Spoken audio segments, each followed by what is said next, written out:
Hello guys, welcome to mystic tarot world. कैसे हो आप सब लोग? आई होप आप सब लोग ठीक होंगे, अपना ख्याल रख रहे हो, पॉजिटिव सोच रहे हो। और आज हम जो रीडिंग कर रहे हैं ये आपके पर्सन के नेक्स्ट एक्शंस देखेंगे।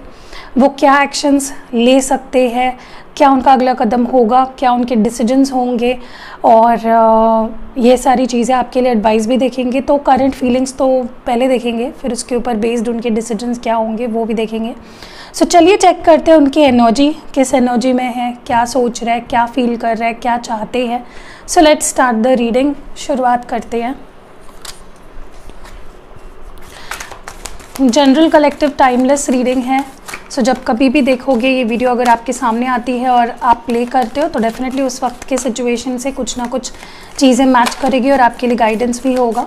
लेट्स सी इस वक्त आपके पार्टनर की करंट एनर्जीज क्या है। करंट एनर्जीज क्या है आपके पार्टनर की, क्या फील कर रहा है, क्या चल रहा है उनके मन में।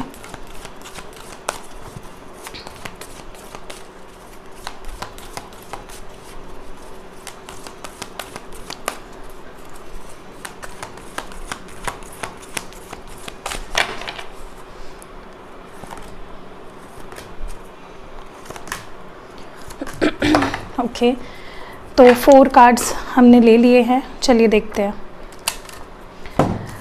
सो फर्स्ट कार्ड है destiny number 10, recognition and reward number 3, patience है नंबर 14, और यहाँ पे ट्रांसफॉर्मेशन है नंबर 13। ओके तो नंबर्स मैंने बता दिए, हो सकता है आपका या उनका बर्थ डेट हो या बर्थ मंथ हो या कोई सिग्निफिकेंट डेट हो सकती है जो आप दैट इज़ वेरी इंपॉर्टेंट आप दोनों में से किसी एक के लिए या दोनों के लिए। सबसे पहली चीज़ मुझे यहाँ पे लगता है कि इस पर्सन के अंदर इस वक्त मुझे काफ़ी मैच्योरिटी आई है, ऐसा दिख रहा है। ये पर्सन काफ़ी ज़्यादा मैच्योर हो गए हैं।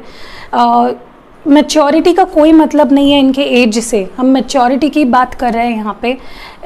चाहे वो इनकी पर्सनालिटी डेवलप हुई हो या ये काफ़ी मैच्योरली चीज़ों के बारे में सोचने लगे हैं, या जो इमोशनल मैच्योरिटी, कई बार मैंने देखा है कि इंसान की एज कुछ भी हो, उन्हें प्यार कैसे किया जाता है, प्यार क्या होता है, इमोशंस कितने इम्पॉर्टेंट होते हैं, ये चीज़ें समझ में नहीं आती है।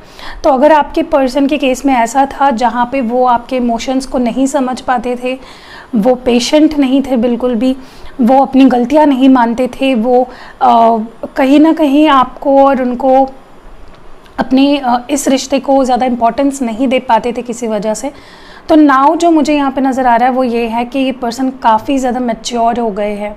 ओके, अंडरस्टैंडिंग आ गई है इस पर्सन के अंदर।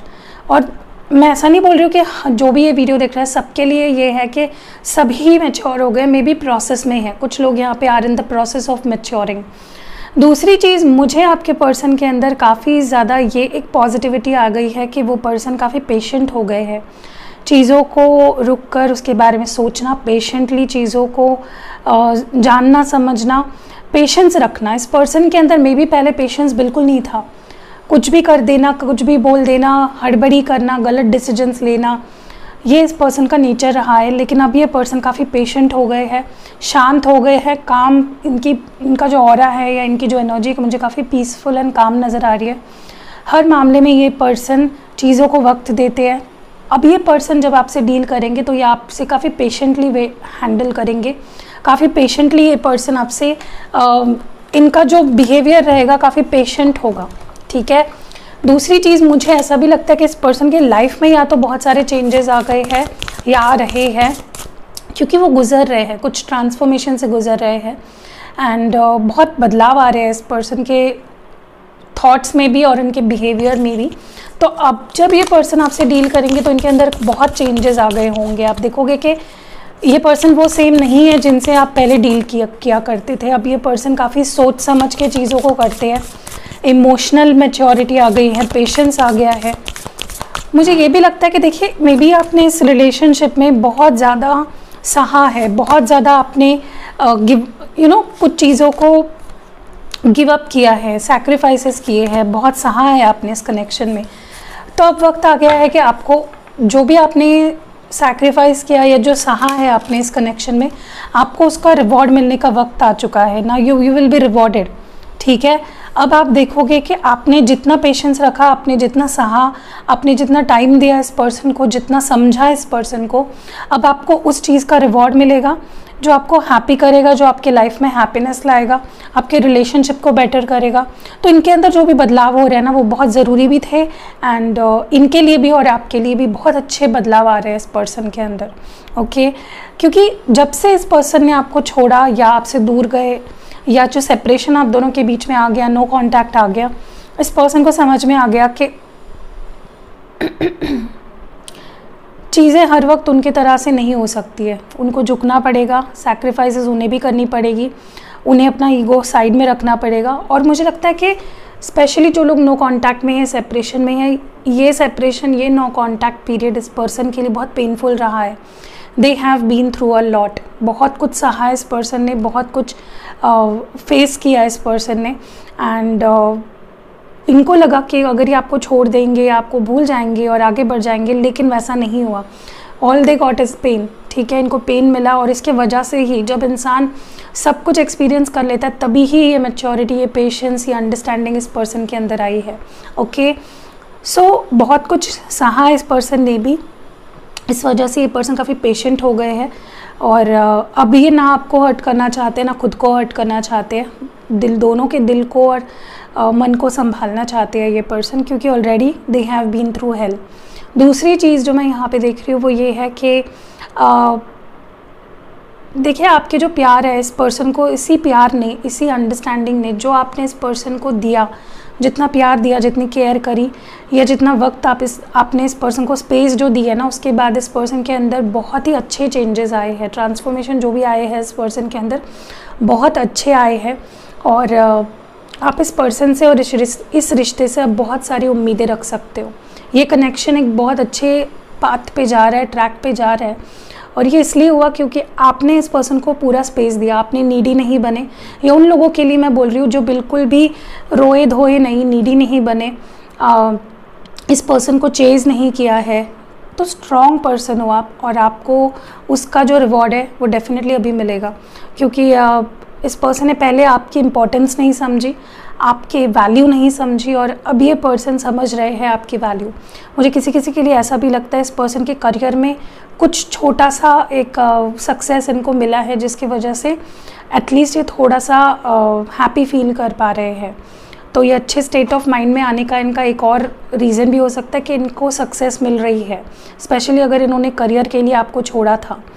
दूसरी चीज़ मुझे ये भी नज़र आ रही है यहाँ पे कि ये पर्सन कहीं ना कहीं चीज़ों को समझ रहे हैं कि आप उनकी डेस्टिनी हो, आप उनका नसीब हो, और यू आर देयर हैप्पीनेस। वो जान चुके हैं कि आप उनका सोर्स ऑफ हैप्पीनेस हो, वो आपके बिना हैप्पी नहीं रह सकते हैं, आप ही हो जिसके वजह से वो अपने लाइफ में खुश रह पाएंगे और खुश रह पाए हैं। जितना भी इस पर्सन ने आपके साथ टाइम स्पेंड किया, ये दे हैव, आपने हमेशा उनका अच्छा चाहा, आपने हमेशा उनको हैप्पीनेस दी है। एंड जब आप नहीं रहे अब इस पर्सन के लाइफ में, मुझे लगता है आप इनके लिए लकी चार्म रहे हो। जब तक आप इनके लाइफ में थे, इनके लाइफ में सब कुछ ठीक था, और जैसे ही आपने मुंह मोड़ लिया इस पर्सन से, या इन्होंने ऐसा कुछ कर दिया, छोड़ देना या घोस्ट कर देना, बात ना करना, आपने जैसे मुंह मोड़ा इस पर्सन से, छोड़ दिया इनको अपने हाल पे, तो इनके लाइफ में बुरा दौर शुरू हो गया, सब कुछ बुरा होना शुरू हो गया। चलिए देखते हैं इनका अगला कदम क्या होने वाला है। ये आपकी तरफ बढ़ तो रहे हैं विथ होप, ये तो मुझे दिख रहा है, क्योंकि इनको समझ में आ चुका है कि आप इनका सोर्स ऑफ हैप्पीनेस हो।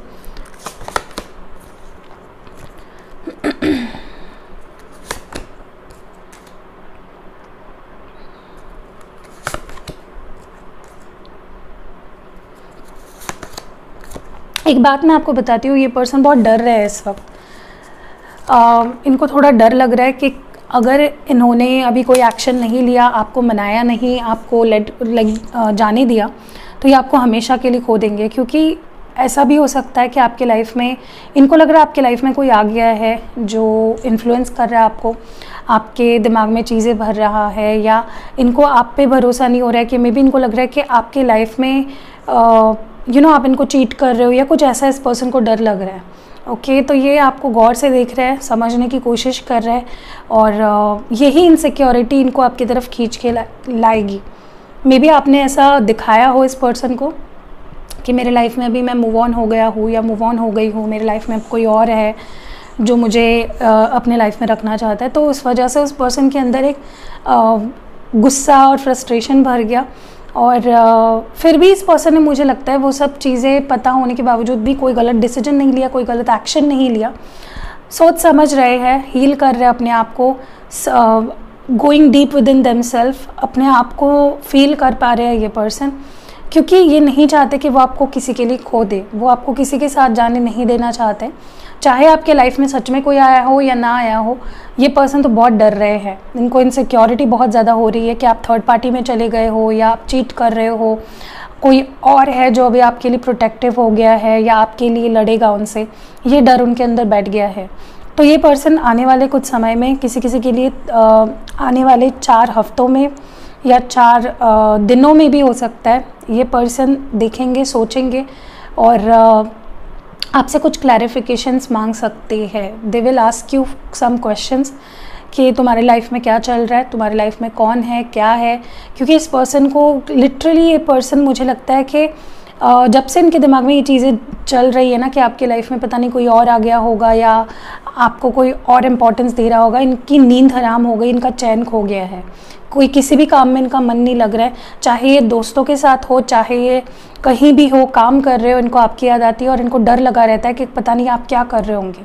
ओके, मुझे लगता है इस पर्सन को एक प्रॉब्लम रहा है पास्ट से कि इनको आप पे ट्रस्ट नहीं हो पाया है, हमेशा ही इन्होंने आप पे इल्ज़ाम लगाए हैं तरह तरह के, और इनको इस बात पे काम करना चाहिए क्योंकि ये गलत सोच है इस पर्सन की। हमेशा ही इस पर्सन ने अपने गलत सोच की वजह से रिश्ते को ख़राब करा है, एंड अभी भी ये पर्सन के मन में बहुत सवाल है जो ये पूछेंगे आपसे। किसी के लिए 4 हफ्ते, किसी के लिए 4 दिन भी हो सकते हैं, किसी के लिए इवन 3-4 घंटे भी हो सकते हैं।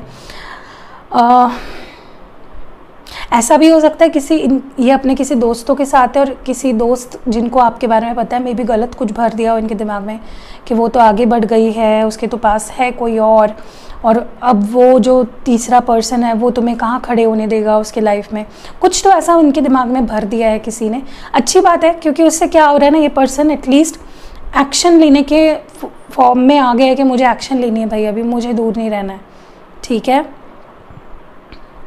ये रियूनाइट होना चाहते हैं आपके साथ और बहुत प्रोटेक्टिव है ये पर्सन, बहुत टेरिटोरियल है ये, बिल्कुल मतलब जलन की आग में जल रहे हैं ये पर्सन, और गुस्से में है, नाराज़गी है इनके अंदर, क्योंकि इनका क्या हो रहा है पता है, पहले ये अड़ियल थे, अजीब से थे, कुछ भी बोल देना, कुछ भी कर देना, पेशेंस नहीं था, इमेच्योरिटी थी, तो तब चल जाता था। लेकिन अब ये पर्सन जब पेशेंस इनके अंदर आ गया है, मैच्योरिटी आ गई है, तो इनको गलत कोई अपनी इमेज आपके सामने पोर्ट्रे नहीं करनी है।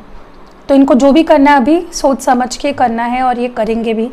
ये आपके साथ रियूनाइट करके ही रहेंगे, आपको जीत कर ही रहेंगे ये पर्सन, चाहे उसके लिए किसी से लड़ना क्यों ना पड़े। ये किसी को हराना चाहते हैं और आपको जीतना चाहते हैं।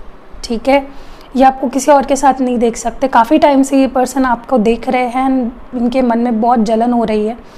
So that's what is going on their side. चलिए थोड़े से कार्ड्स, मेरे हैंड रिटन कार्ड्स में से देखते हैं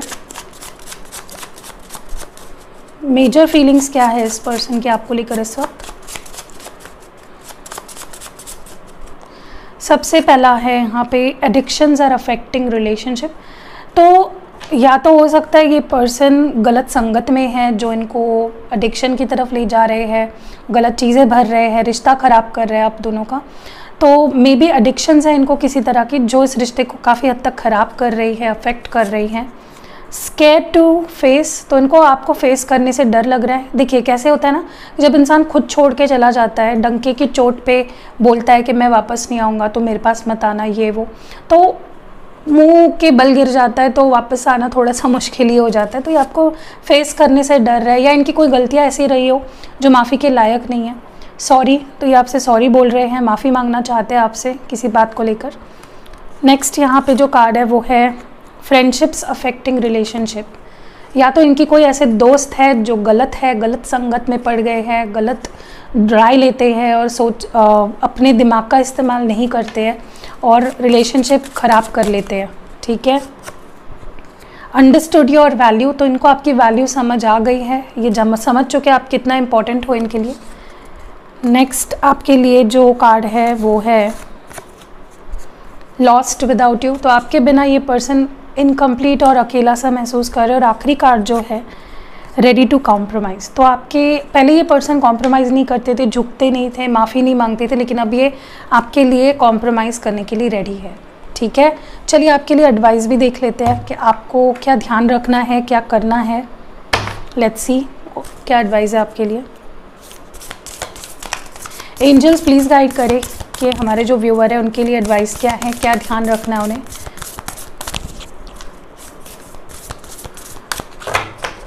सबसे पहला कार्ड यहाँ पे जो है confusion. Growth hurts heals and harnesses a way through the uncertainty. 36 number है। देखिए आपको कंफ्यूज्ड नहीं रहना है। अगर आपके मन में किसी भी तरह का कन्फ्यूजन है उसको हटाइए, क्योंकि कन्फ्यूजन की वजह से ग्रोथ नहीं हो पाती है इंसान की। हमेशा अगर कंफ्यूज रहोगे इस रिश्ते को लेकर, इस पर्सन को लेकर, आपका अगर कोई डिसीजन ही नहीं बन पा रहा है तो आपको ही परेशानी होगी, आप खो जाओगे। तो आपको ये बोला जा रहा है कि कन्फ्यूजन से हटिए, निकलिए बाहर। नेक्स्ट है circles. Clarity begins in the I of the storm. 34 number है। देखिए कहीं ना कहीं ये बोला जा रहा है कि जब आप मुश्किल में होते हो, जब आप परेशानी में होते हो, तब ही आपके लाइफ में आप कुछ सोच पाते हो, एक्शन लेते हो, एंड तभी आपके लाइफ में क्लैरिटी आती है। यहाँ पे कन्फ्यूजन का कार्ड है और यहाँ पे क्लैरिटी का कार्ड है। तो आपको ये बोला जा रहा है कि सवाल के जवाब आपके आसपास ही है। जिस भी प्रॉब्लम में फंसे हो उससे आप खुद ही निकल सकते हो। बस कंफ्यूज मत होइए और बाहर निकलिए उस प्रॉब्लम से। प्रेजेंस ऑफ एब्सेंस, यहाँ पे 35 नंबर है। Hold what is absent in the presence of your love. तो कहीं ना कहीं मुझे लगता है कि मुझे लगता है आप बहुत याद कर रहे हो अपने पार्टनर को, बहुत अच्छी मेमोरीज या बुरी मेमोरीज जो भी है, अब यादों में खोए हो, उनकी तस्वीरें देख रहे हो, उनको याद कर रहे हो, रो रहे हो, सिसक रहे हो। तो आपको ये बोला जा रहा है कि रोइए मत, परेशान मत होइए। डेफिनेटली मेमोरीज़ को याद करिए, लेकिन अच्छी मेमोरीज़ को याद करिए। ठीक है, ये बोला जा रहा है। बुरी मेमोरीज़ को पीछे छोड़ दीजिए। सो या दैट वाज इट। कैसी लगी आपको ये रीडिंग ज़रूर बताना। अगर आपको रीडिंग पसंद आई है तो लाइक कमेंट शेयर करना। बहुत से लोगों ने अभी तक इंस्टाग्राम पे मुझे फॉलो नहीं किया है, इंस्टाग्राम पे मुझे ज़रूर फॉलो करिएगा, आपको ज़रूर पसंद आएंगे। मैं काफ़ी शॉर्ट वीडियोस डालती हूँ जो मैं यूट्यूब पे अपलोड नहीं कर पाती, कभी कभार भूल जाती हूँ। तो follow me on Instagram, link आपको डिस्क्रिप्शन बॉक्स में मिल जाएगी। वहाँ पे मैं बहुत सारे क्विजेज़ भी डालते रहती हूँ। तो अगर आप उस क्विज़ का हिस्सा बनना चाहते हो, definitely join me on Instagram. See you in next video guys. I love you a lot. Bye.